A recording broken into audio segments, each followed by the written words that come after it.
Hello class, आज के इस नए विश्लेषण में आप सभी का स्वागत है। देखिए, जब भी हम प्राचीन भारत के इतिहास की बात करते हैं ना, तो दिमाग में तुरंत मौर्य साम्राज्य, चंद्रगुप्त या फिर महान अशोक का नाम आता है, राइट?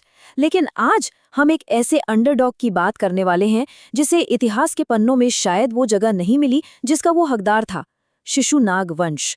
सोचिए, एक आम मंत्री आगे बढ़ता है, मगध की किस्मत पूरी तरह पलट देता है और भारत के सबसे महान साम्राज्यों के लिए एक ऐसा मजबूत बेस तैयार करता है जिस पर आगे चलकर हमारा पूरा इतिहास खड़ा हुआ। तो चलिए इस जबरदस्त अंडरडॉग स्टोरी में डाइव इन करते हैं। आज की क्लास का हमारा लेसन प्लान कुछ ऐसा रहेगा। हम देखेंगे कि मगध का उदय कैसे हुआ और कैसे एक डगमगाता हुआ राज्य एक विशाल आर्थिक और मिलिट्री पावर हाउस में बदल गया। चलिए शुरू करते हैं। सेक्शन 1, हर्यक वंश का पतन। इमेजिन कीजिए 5वीं शताब्दी ईसा पूर्व का समय। मगध पर हर्यक वंश का राज था। एक समय था जब बिंबिसार और अजात शत्रु जैसे लीडर्स ने इसे बहुत ताकतवर बनाया था। लेकिन अब ये वंश साजिशों और आपसी झगड़ों के बोझ तले बिल्कुल चरमरा गया था। इनका जो आखिरी राजा था ना, नागदशक, वो जनता और दरबारियों दोनों की ही नज़रों में बुरी तरह खटकने लगा था। राज्य अंदर से एकदम खोखला हो चुका था और मगध को लिटरली एक ऐसे लीडर की बहुत सख्त ज़रूरत थी जो चीज़ों को संभाल सके, वरना सब कुछ खत्म होने की कगार पर था। सेक्शन 2, एक मंत्री का उदय।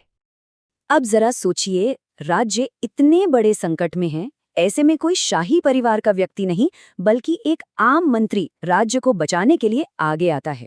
413 ईसा पूर्व के आसपास मगध में एक बहुत बड़ी राजनीतिक क्रांति हुई। जनता अब इस पुरानी व्यवस्था से तंग आ चुकी थी, जहां सिर्फ शाही खून होने की वजह से नागदशक जैसे कमजोर लोग गद्दी पर बैठ जाते थे। उन्होंने तय किया कि बस अब और नहीं। आम जनता और दरबारियों ने शिशुनाग नाम के एक बेहद काबिल मंत्री का सपोर्ट किया। मतलब शाही जन्म को हटाकर असली लीडरशिप और मेरिट को चुना गया। भारतीय राजनीति में ये एक बहुत बहुत बड़ा शिफ्ट था। सेक्शन 3, अवंती पर विजय। अब देखिए, जब भी कोई नया और वो भी एक आम इंसान सत्ता में आता है ना, तो उसे अपनी ताकत साबित करनी होती है। उसे एक बड़ी जीत चाहिए होती है।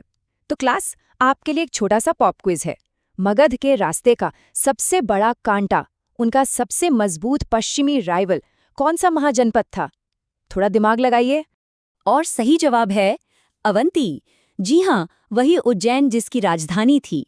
ये मगध का बहुत पुराना और सबसे तगड़ा दुश्मन था। शिशुनाग ने सीधा अवंती पर एक बड़ा मिलिट्री कैंपेन लॉन्च किया और फाइनली इस पुराने दुश्मन को हमेशा के लिए कुचल कर रख दिया। इस एक जीत ने पूरा गेम बदल दिया। इसके 3 सबसे बड़े फायदे हुए। पहला, मगध का सबसे बड़ा सिरदर्द यानी उनका पश्चिमी दुश्मन हमेशा के लिए खत्म हो गया। दूसरा, राज्य की सीमाएं बहुत ज्यादा बढ़ गईं। और तीसरा, जो असल में एक गेम चेंजर था, उन्हें प्राचीन व्यापारिक मार्गों यानी ट्रेड रूट्स का कंट्रोल मिल गया। समझ लीजिए, इस जीत ने मगध को पूरे उत्तर भारत की सबसे डोमिनेंट पावर बना दिया। सेक्शन 4, आर्थिक इंजन। अब हम सब जानते हैं कि सिर्फ लड़ाइयां जीतने से कोई विशाल साम्राज्य नहीं चलता, राइट?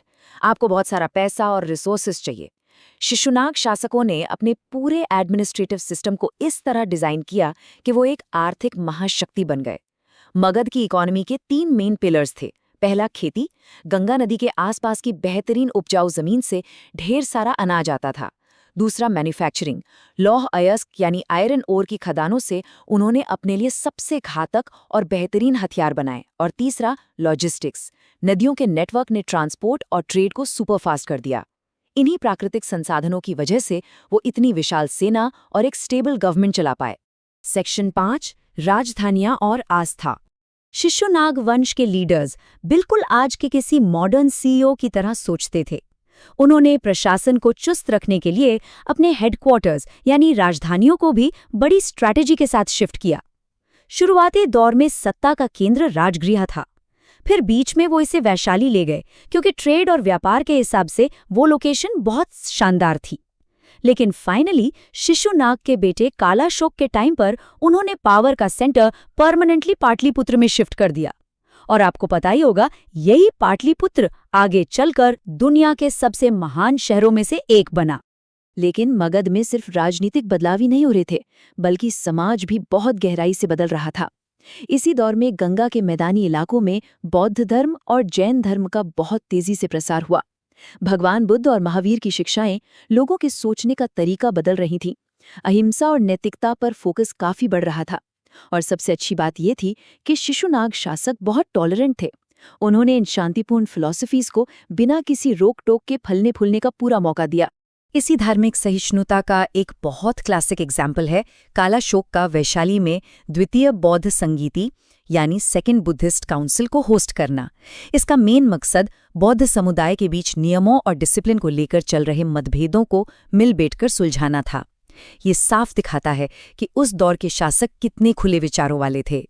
सेक्शन 6 साम्राज्य की नींव। अब क्लास, जैसा कि हर हिस्टोरिकल कहानी में होता है, इतने शानदार सफलताओं के बाद भी शिशुनाग वंश का पतन होना ही था। कालाशोक के बाद जो लीडर्स आए वो अपनी गद्दी संभाल नहीं पाए, वो काफी कमजोर निकले। जिन अंदरूनी झगड़ों और पॉलिटिक्स को शिशुनाग ने खत्म किया था वो सब फिर से लौट आए और अल्टीमेटली इसी कमजोरी का फायदा उठाकर महत्वाकांक्षी नंद वंश ने शिशुनागों को हटाकर सत्ता अपने हाथ में ले ली। तो आज के इस पूरे विश्लेषण से हमारा मेन टेक अवे क्या है? वो ये है कि उन्होंने भारत में बड़े साम्राज्यों के उदय की नींव तैयार की, और ये बिल्कुल 100% सच है। जरा सोचिए, अगर शिशुनाग वंश ने आगे बढ़कर मगध को डूबने से नहीं बचाया होता, अगर उन्होंने अवंती जैसे दुश्मनों का सफाया नहीं किया होता, तो क्या वो मजबूत बेस बन पाता? शायद हम जिस महान मौर्य साम्राज्य के बारे में आज इतना कुछ पढ़ते हैं उसका कभी वजूद ही नहीं होता। तो क्लास, जाते जाते इस एक अहम सवाल पर जरूर सोचिएगा। इतिहास हमेशा विशाल और भव्य साम्राज्यों को याद रखता है, चमकते हुए राजाओं को याद रखता है, लेकिन क्या हमें उन अंडरडॉग्स, उन आम लेकिन दूरदर्शी लोगों को वो सम्मान नहीं देना चाहिए जिन्होंने असल में उस भव्य इमारत की नींव रखी?